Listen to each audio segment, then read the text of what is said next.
O PSOL, seu partido, é o autor de uma ação de 2017 perante o Supremo Tribunal Federal que pede justamente a descriminalização do aborto. E no ano passado, a então presidente do Supremo, que era relatora dessa ação, Rosa Weber, votou para descriminalizar, sim, até a 12ª semana. Rosa Weber aposentou-se naquele momento do Supremo e o julgamento foi interrompido.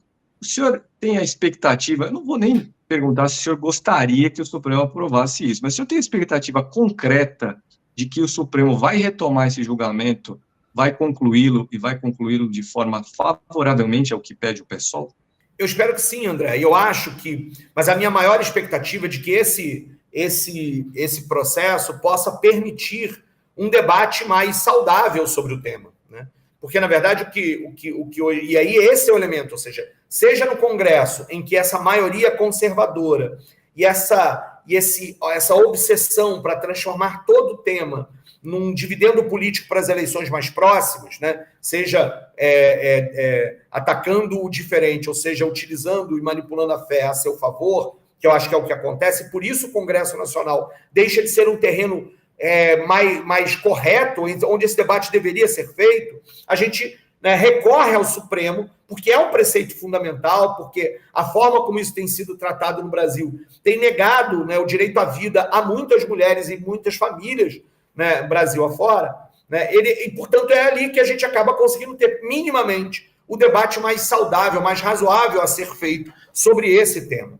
É sempre bom lembrar, neste caso, que nós não fazemos esse tipo de defesa por imaginar ou por achar que o aborto deve ser uma espécie de método anticoncepcional, não. Há todo um debate sobre a questão dos direitos reprodutivos das mulheres na sociedade, em que o movimento feminista traz, e que, sobretudo, nós lembramos, né, educação sexual para prevenir, anticoncepcional para não engravidar, aborto legal e seguro para não morrer, né? Essa é uma tríade, uma lógica que a gente defende para que as pessoas possam entender que hoje o aborto ilegal causa mais mortes do que se nós tivéssemos ele legalizado. E isto é uma experiência internacional reconhecida. E um projeto que possivelmente se enquadra nesse pano de fundo maior a que o senhor se referiu, eu também mencionei aqui no início do programa, é a equiparação de aborto a homicídio em termos de penas possíveis de aplicação.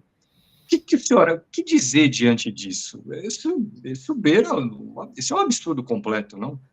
Não, é um absurdo completo. O Arthur Lira diz, é mais uma tentativa da Câmara não deixar nas mãos do STF o poder de legislar. E com isso ele tenta chamar um certo pensamento e um certo ethos corporativista dos parlamentares para votarem favoravelmente a isso. Ou seja, uma tentativa de resposta ao Xandão nesse processo. E, para mim, isso é o início de conversa, né? Ou seja, um tema como esse não pode ser debatido nesses termos. Nos termos de, vamos aqui demonstrar que nós somos mais poderosos que o Xandão. Isso não faz o menor sentido, né? Não é esse, é um tema tão importante para isso. Mas o que o projeto, de fato, faz?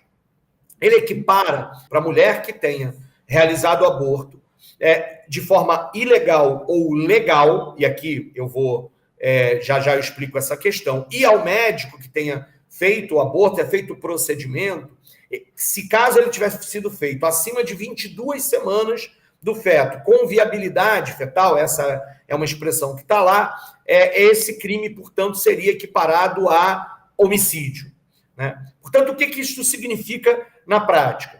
Se uma menina de 14 anos, de 12 anos, tiver sido estuprada e tiver fruto desse estupro engravidado, e ela fizer o aborto depois de 22 semanas, ela, aquela menina de 12 anos, mesmo que ela tenha feito dentro da lógica da previsão legal do Estado brasileiro, ela será condenada a uma pena maior do que o seu estuprador, no caso dele preso. E neste caso, o aborto ilegal teria suas penas elevadas e equiparadas ao homicídio a partir da 22ª semana do feto, e também o aborto legal, aquele feito em casos já admitido pela legislação brasileira desde 1940. Caso ele fosse feito a partir da 22ª semana, também ele seria criminalizado, que hoje não é, e também ele teria as suas penas elevadas ao nível de equiparação da questão do homicídio. Portanto, um absurdo completo, fora de qualquer parâmetro no mundo do que nós temos, a partir apenas de um discurso que não olha para a realidade brasileira e discute o que isso significa para a realidade brasileira.